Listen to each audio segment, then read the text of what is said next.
आज हमारी ट्रिप का है लास्ट दिन और आज हम जा रहे हैं, कहाँ जा रहे हैं? फूलों की घाटी। हाँ, वैली ऑफ फ्लावर जा रहे हैं। इसका रास्ता उतना मुश्किल तो नहीं है जितना कल था हेमकुंड जाने वाला, पर ये रास्ता खतरनाक, बहुत ही पथरीला है। मतलब हेमकुंड का रास्ता सीधा साधा था, उसमें प्लेन पत्थर थे, पर यहाँ का रास्ता काफ़ी पथरीला है। आगे जा रहे हैं, वहाँ पे पहले पर्ची कटाएंगे, टिकट लेंगे, उसके बाद आगे बढ़ेंगे।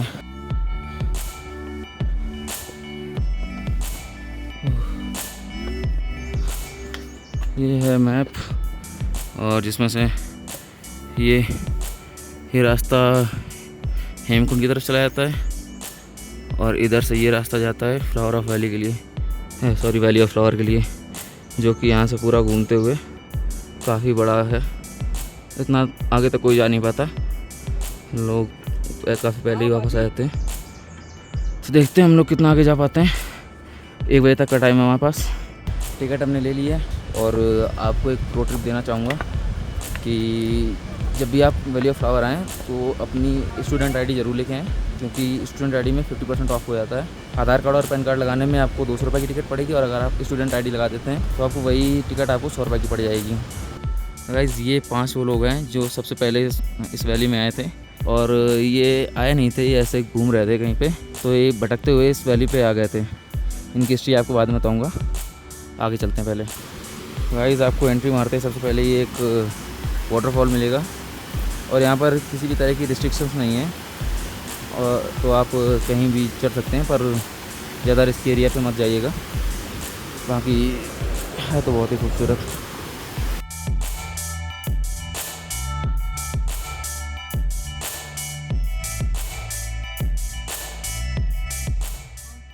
हाँ तो गाइस, भालू से बच के रहना अपने को, बाकी भालू आ जाए तो लाठी लेके आएंगे सबके।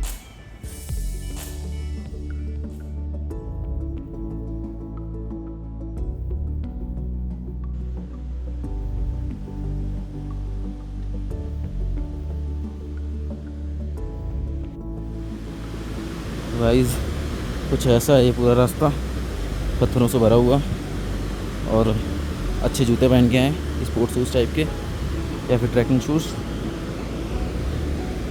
हालांकि मैंने एक गलती कर दी है, मैं स्नीकर पहन के आ गया हूँ, पर अब अगली बार से किसी भी ट्रैकिंग में स्नीकर पहन के कभी नहीं जाना।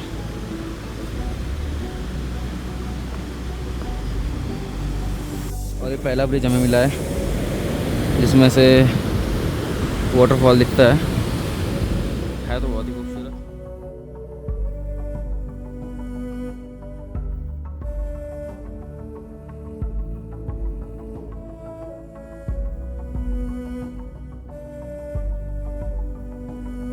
गाइस, खड़ी चढ़ाई आ गई है, थोड़ी दूर तक खड़ी चढ़ाई है, उसके बाद फिर सीधा रास्ता आएगा।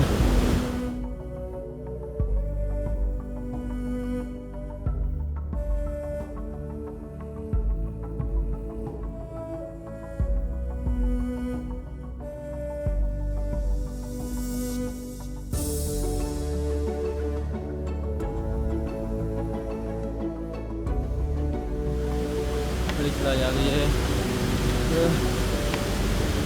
अब लग रहा है थोड़ा सा मुश्किल है ये। शुरुआत में लग रहा है बहुत आसान होगा, अभी लग रहा है इतना भी आसान नहीं है। अब आए ना लाइन पे। व्यूज़ अच्छे मिल रहे हैं, इसलिए थकान थोड़ी सी कम हो जाती है और आगे जाने का मोटिवेशन बना रहता है। आगे एक पाइन फॉरेस्ट है, लोग बैठे हुए हैं यहाँ पे, थोड़ा सा रेस्ट करने के लिए रुके यहाँ पे, चढ़ के थकान हो गई है। काफ़ी व्यू आप देख सकते हैं।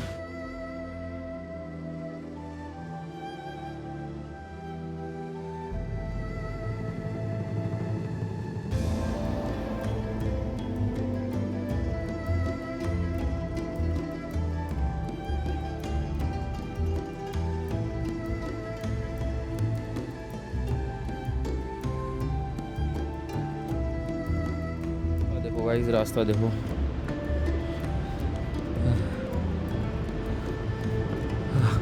वो एक भाई अधमरा हो गया। अरे मुझे चक्कर आने लग गया अब। मस्त है भाई, पर चैलेंजिंग भी।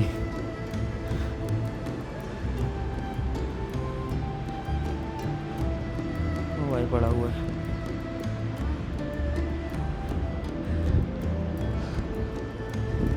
तो अगर आप ऐसे रास्तों में चल सकते हैं, चढ़ सकते हैं, तो ही आए।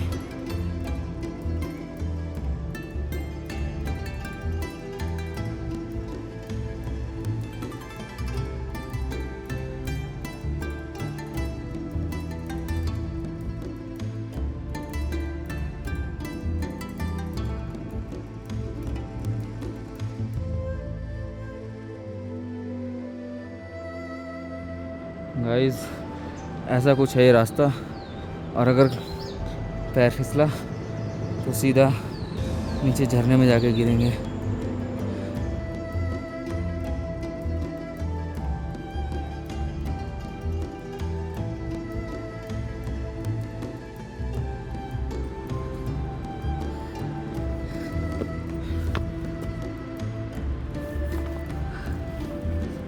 कैसा लग रहा है भाई? बहुत बढ़िया लग रहा है भाई। नो पंजाबी। गाइस 3 दिन से पंजाबी सुन सुन के मेरा दिमाग ख़राब हो गया है। हिंदी बोलने वाले हम 2 हैं और अभी 2 भाई और मिले थे। 3 दिन में सिर्फ 4 लोग हिंदी बोलने वाले मिले मुझे। बड़ी मुश्किल होती है समझने में, हालांकि हल्की फुल्की समझ में आती है, इसलिए काम चल जाता है। चलिए आप हम क्लिक करेंगे कुछ फ़ोटोज़, उसके बाद आगे बढ़ेंगे। गाइस सनराइज़ यहाँ हो चुका है, 9 बज रहे हैं। चुप रहे भाई। अरे कौन भौंक रहा है ये बदतमीज? 9 बज रहे हैं। पहाड़ियाँ बहुत ऊंची ऊंची हैं, इसलिए यहाँ पे 9 बजे सूरज आता है। हालांकि वीडियो अच्छी बन रही है क्योंकि लाइटिंग अच्छी आ रही है और सर्दी भी अब कम लगेगी। शायद मुझे थोड़ी देर बाद ये वूलन टी शर्ट उतारनी पड़े। तो गाइस यहाँ पे लैंडस्लाइड हुई है पहले, और यहाँ पर वार्निंग भी लिखी हुई है कि स्लाइड जोन है। ये एक व्यू पॉइंट मिला है, काफ़ी सुंदर है। ऊपर बर्फ़ की पहाड़ियाँ दिख रही हैं, उसमें बर्फ़ साफ साफ दिख रही है और बादलों से घिरी हुई है। दिखाता हूँ आपको।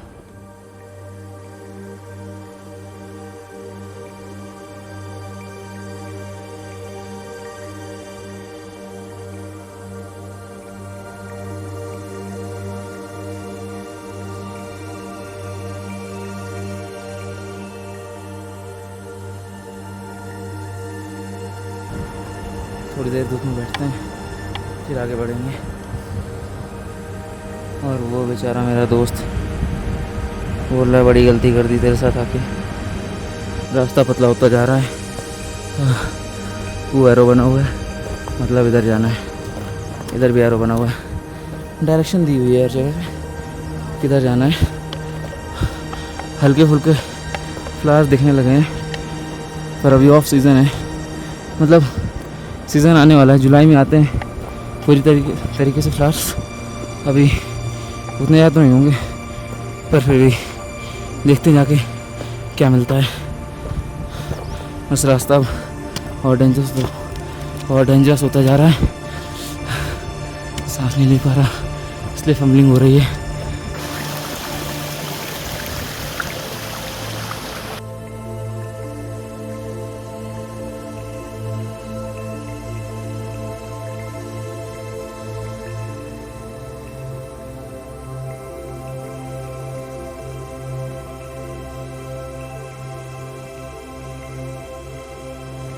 गाइस एक बार व्यू देखो। गाइस कुछ भी करके आओ पर ज़रूर आओ, और बूढ़े होने से पहले ही आ जाओ, क्योंकि बुढ़ापे में ये नज़ारे उतने अच्छे नहीं लगते।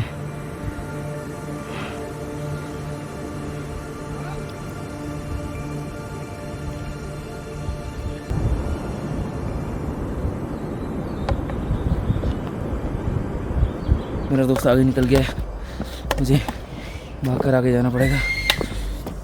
कोई चूतिया सीटी मार रहा है, सोच रहा है कुछ चिड़ियों की आवाज़ निकाल रहा है ना चूतिया। पर हालांकि चिड़ियों की आवाज़ तो आ रही है, हो सकता है माइक में ना आ पा रही है वीडियो पे, पर यहाँ चिड़ियों की आवाज़ है काफ़ी। 2 ही आवाज़ें हैं, एक चिड़ियों की, एक झरने की।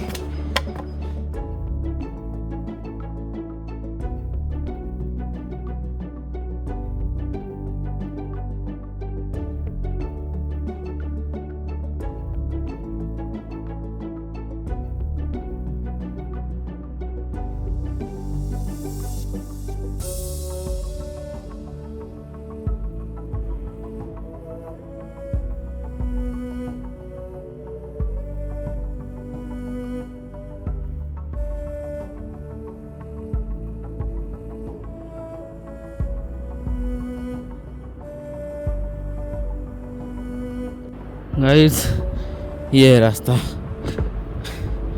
बस इसलिए मैं कह रहा था कि रास्ता पथरीला है।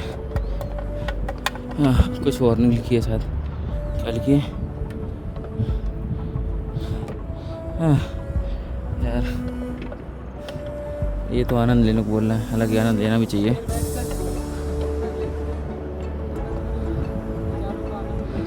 क्या नाम है इस ग्लेशियर का? क्या नाम है इस ग्लेशियर का? Guys this is Tipra glacier, जो मैं अपनी आंखों से देख रहा हूँ उसका 20% भी फ़ोन में कैप्चर नहीं हो पा रहा। मेरे जूते शायद धोखा देने वाले हैं। ये सब आप जब अपनी आंखों से देखेंगे तभी आपको असली मज़ा आएगा। स्पोर्ट शूज़ ही पहन के आए, इनमें खतरा और जूते टूटने का भी खतरा। मैंने नए जूते लिए थे और ये पहली बार ही पहने थे, और साइड से हल्का हल्का खुलने लगे हैं। बस ये ट्रिप पूरी निकल जाए इनसे किसी तरह। थोड़े बहुत फ्लावर्स दिखने लगे हैं, हालांकि बहुत ज़्यादा नहीं दिख रहा है, और वो इसलिए ज़्यादा नहीं दिख रहे हैं क्योंकि हम लोग 1 महीना पहले आए। ये जुलाई में बहुत सुंदर दिखती है वैली, क्योंकि जुलाई में पूरी वैली पर्पल कलर के फ्लावर से भर जाती है। पर जुलाई में आने का एक ड्रॉबैक भी है, क्योंकि जुलाई में बारिश बहुत ज़्यादा होती है, तो ये सारे रास्ते गीले होते हैं, फिसलन होती है, और रेनकोट पहन के रखना पड़ता है हर टाइम पे, और इतना खुला आसमान और इतना साफ़ व्यू नहीं दिखता है। बादल आसपास रहते हैं हमेशा, तो कुछ देर के लिए व्यू दिखता है फिर ढक जाता है। तो इसी वजह से हम लोगों ने 1 महीना पहले प्लान किया था। हमें पहले ही पता था कि अभी फ्लावर्स नहीं मिलने वाले उतने ज़्यादा जितने असल में होते हैं, जिस वजह से इसका नाम वैली ऑफ फ्लावर रखा हुआ है।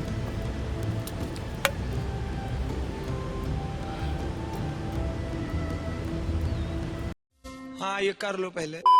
पर फिर भी व्यूज़ तो अच्छे हैं ही। आप पीक सीज़न में आएंगे तो इस तरह कुछ फ्लावर्स आपको हर जगह दिखेंगे। और ये एक बहुत ही अनोखा सा प्लांट है जो सांप जैसा दिखता है दूर से देखने में आइस। और फिर से ये एक वाटरफॉल देखने को मिली है। वो एक कपल बैठा हुआ है, जली ना तेरी भी जली ना। हम लोग उन्हें नहीं छेड़ेंगे ना इनकी वीडियो बनाएंगे कि हम लोग अच्छे लोग हैं, किसी की प्राइवेसी में दखलंदाजी नहीं करते हैं।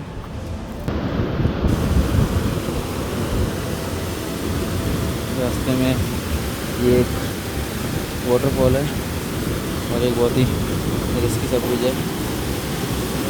बस लोहे की 3 मिनट रखी है इसमें। पता नहीं मेरी आवाज़ आ भी रही होगी कि नहीं आ रही होगी, क्योंकि झरना है, झरने का शोर बहुत ज़्यादा है।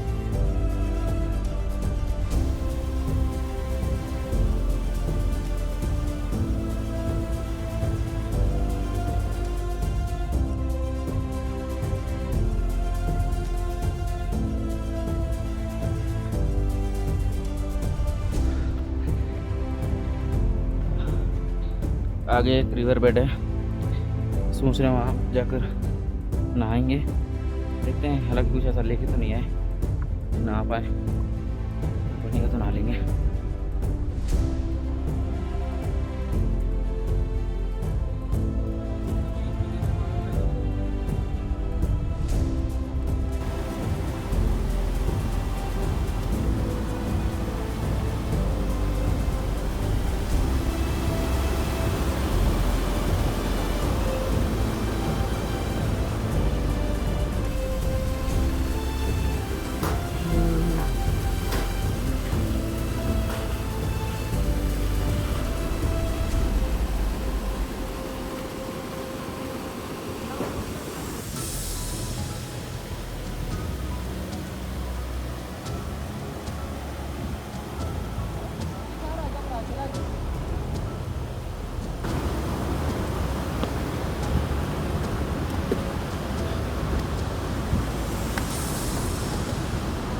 आगे कुछ फ्लावर्स दिख रहे हैं, दिखाता हूँ आगे जाके। उतने ज़्यादा नहीं है पर थोड़े बहुत अभी हैं इस मौसम में भी, जैसे कि यहाँ पे हैं।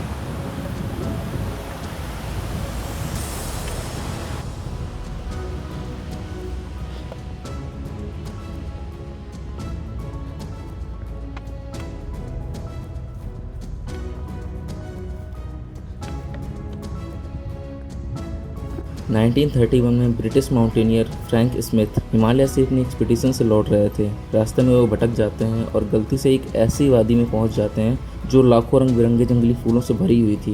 ये जगह इतनी खूबसूरत थी कि उन्होंने इसका नाम वैली ऑफ फ्लावर रख दिया और बाद में इसी नाम से एक बुक भी पब्लिश की। इसके बाद ही ज़्यादातर लोगों को इस हिडन जेम के बारे में पता चला और आज ये एक यूनेस्को वर्ल्ड हेरिटेज साइट है जहाँ 500 से भी ज़्यादा रेयर स्पीसीज के फ्लावर्स खिलते हैं और ये भारत की सबसे खूबसूरत नेचुरल जगहों में से एक मानी जाती है। साल के ज़्यादातर हिस्से में ये जगह बर्फ़ के नीचे छुपी हुई रहती है, लेकिन मानसून आते ही रंग बिरंगी जन्नत बन जाती है जिसे देखने पूरी दुनिया भर से लोग आते हैं।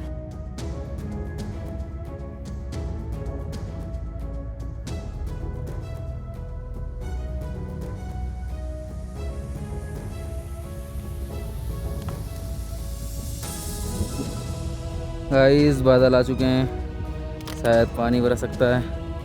मौसम अब और सुहाना हो गया है। सर्दी यहाँ पर उतनी ज़्यादा नहीं है, होगा नॉर्मल 15-16 डिग्री आसपास या फिर और कम होगा। चल रहा हूँ तो उतना फील नहीं हो रहा।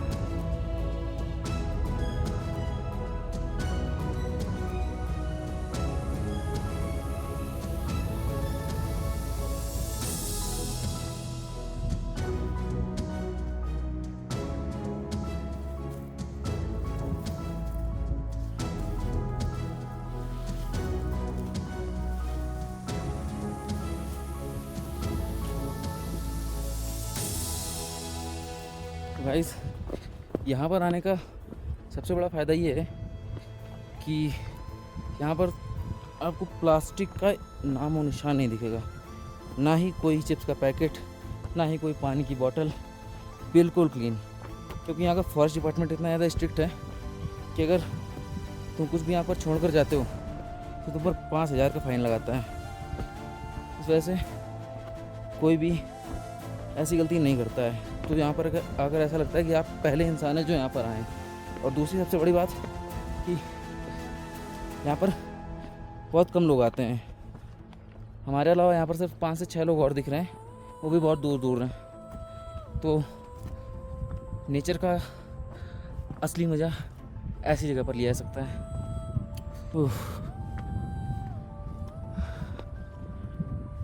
सारी मेहनत वर्थ इट है। यहाँ आकर बिल्कुल भी ऐसा नहीं लगेगा कि फालतू में इतना दूर चढ़ के आए, फालतू में इतना दूर चल के आए। बस वो आपको दूर कुछ लोग दिख रहे हैं, वो हैं, एक मेरा दोस्त है और पीछे कुछ लोग हैं। इनके अलावा और कोई नहीं आया हुआ है।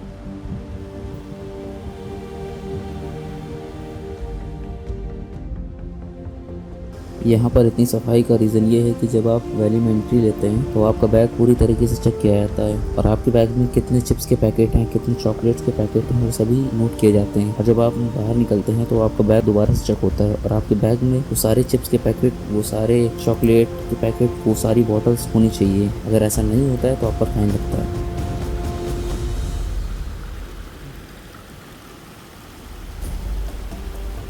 दोस्तों, अगर आप यहाँ आने की सोच रहे हैं तो पहले ही जान लें कि यहाँ पर आना बिल्कुल भी आसान नहीं है। सबसे पहले आप जहाँ कहीं भी हैं वहाँ से आपको हरिद्वार आना होता है। हरिद्वार से आपको गोविंद घाट आना होता है, जिसकी बस आपको हरिद्वार बस स्टैंड पर मिलेंगी। और इस बात का ध्यान रखें कि बसें सिर्फ सुबह 4:30 से 7 बजे तक चलती हैं। बस का टिकट 800 से 1000 रुपये हो सकता है और ये रास्ता 12 घंटे का होता है। और ये पूरा रास्ता बड़े बड़े पहाड़ों के बीच से होकर निकलता है, जिसमें आपको नदियाँ, पहाड़, बादल, झरने सब दिखेंगे। गोविंद घाट तक आते आते शाम हो जाती है और शाम को आपको गोविंद घाट में ही कोई स्टे लेना होता है। आप चाहें तो गोविंद घाट गुरुद्वारा में भी रुक सकते हैं, जहाँ पर रुकना बिल्कुल फ्री होता है और साथ में लंगर भी। उसके बाद जल्दी 5 बजे उठकर आपको पूलना जाना होता है। पूलना एक छोटा सा गांव है जो कि गोविंद घाट से 4 से 5 किलोमीटर दूर है। पूलना के लिए आपको शेयर टैक्सी मिल जाएगी, जिसका चार्ज 60 रुपए होता है। और पूलना से स्टार्ट होता है 16 किलोमीटर का एक बहुत ही लंबा ट्रैक। इस ट्रैक को पूरा करने में आपको 4 से 5 घंटे लग सकते हैं और इस ट्रैक में आपको इतने खूबसूरत व्यूज मिलेंगे जो आपने कहीं नहीं देखे होंगे। अनगिनत झरने, नदियाँ, पहाड़, सब कुछ। और 16 किलोमीटर का ट्रैक कंप्लीट करने के बाद आप पहुंचते हैं घांघरिया बेस कैंप में, जो कि वैली ऑफ फ्लावर का बेस कैंप है। उसके बाद घांघरिया में आपको रात के लिए स्टे लेना होता है। आप कैंप ले सकते हैं, रूम्स ले सकते हैं और चाहें तो घांघरिया गुरुद्वारा में भी रुक सकते हैं, जहाँ पे खाना और रहना पूरी तरह से फ्री होता है। उसके बाद सुबह 7 बजे आपको पहुंचना होता है वैली ऑफ फ्लावर के एंट्री गेट पे। वैली ऑफ फ्लावर की एंट्री सुबह 7 बजे से 12 बजे तक होती है और शाम को 4:30 बजने से पहले आपको बाहर भी आना होता है। और अगर 4:30 बजे आप बाहर नहीं आ पाते हैं तो उसके बाद हर घंटे का 500 रुपये फाइन पड़ता है, इसलिए टाइम का खास ख्याल रखें। हल्की फुल्की बारिश स्टार्ट हो गई है, तेज हुई तो रेनकोट पहनना पड़ेगा। बारिश ना आई हो तो ज़्यादा बेटर है यार। रेनकोट पहनना पड़ता है, जो कि मुझे पहनना बिल्कुल पसंद नहीं है। मसाला जादू जैसा दिखूंगा फिर मैं। ग्रीन एंड ग्रीन, सब कुछ हरा। 2 ही कलर दिख रहे हैं, एक ग्रीन एक ब्लू, बस।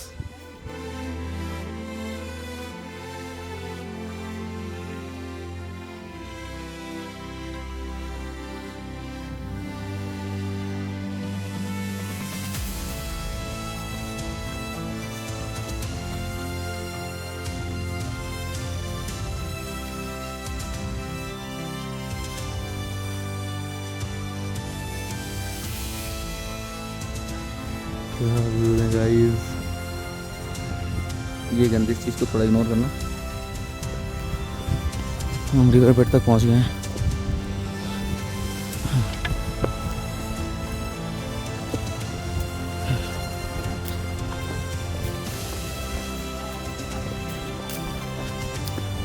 हाँ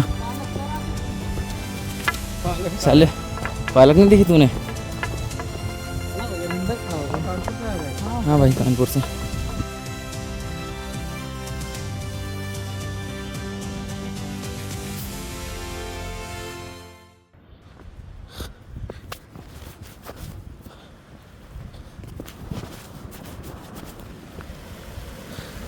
पहुंच गए गाइस, पहुंच गए। बारिश हल्की फुल्की हो रही है पर अभी भिगाने वाली नहीं हो रही है। सामने रिवर बेड है, नीचे पहुंचेंगे, हाथ मुंह धुलेंगे, फिर देखेंगे क्या करना है।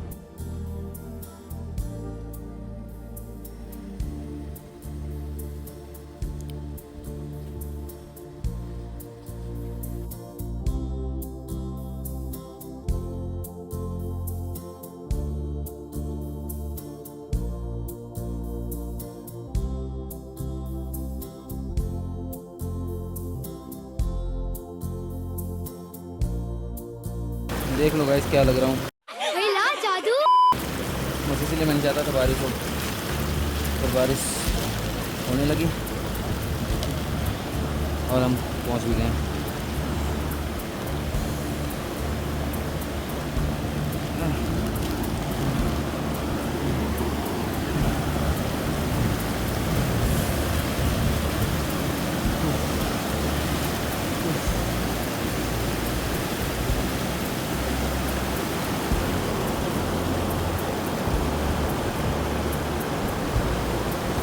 गाइस हमारे साथ चले थे 15 से 20 लोग और पहुँचे हैं। और इसको तो मैं किसी तरह जादू को लेके आया हूँ यहाँ तक। ये 4 लोगों का एक ग्रुप है और एक ये हम 2 हैं।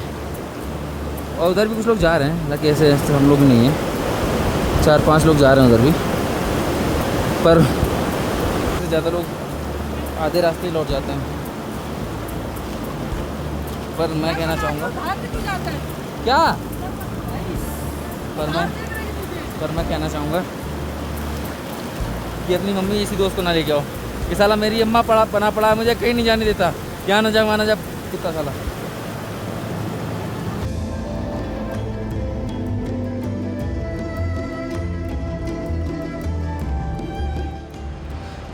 गाइस रील बनाने चक्कर में सर गीला हो गया और कपड़े भी कुछ ये और हाथ जम के पत्थर हो गए। फ़ोन नहीं चला पा रहा मैं सही से। वैसे जाने वाले तो और आगे जाते हैं, पर हम उससे आगे नहीं जा रहे। क्यों नहीं जा रहे? इस मोटे की वजह से नहीं जा रहे। ये साला जाने कब से बोल रहा है वापस चलो वापस चलो वापस चलो। तो इसलिए कहता हूँ जब भी आओ अपने फिट दोस्त के साथ आओ और नेचर लविंग दोस्त के साथ आओ, ऐसे मोटो के साथ बिल्कुल मत आओ। बाकी यही है रिवर बेड। 2 मिनट पहले बारिश हो रही थी, अब इतनी गजब की धूप निकल आई है। तो अब हम वापस पीछे की तरफ प्रस्थान करने जा रहे हैं। आगे जाके कहीं बैठेंगे और कुछ खाएंगे पिएंगे। हाँ, और एक और बात, आपको इस रूट में इस पूरी चढ़ाई में कहीं पर भी खाने के लिए कुछ भी नहीं मिलेगा। एक भी दुकान नहीं मिलेगी, यहाँ तक कि पानी की भी सर्विस कहीं नहीं मिलेगी। झरनों का पानी पीना पड़ेगा और खाना अपने साथ ज़रूर लेके आएँ, क्योंकि वापस जाते जाते 4 से 5 बज जाता है और 4 से 5 बजे तक भूखे रहना सही नहीं है। जब आप हाइकिंग में इतनी ज़्यादा कैलोरीज बर्न कर रहे हो तब तो बिल्कुल भी नहीं।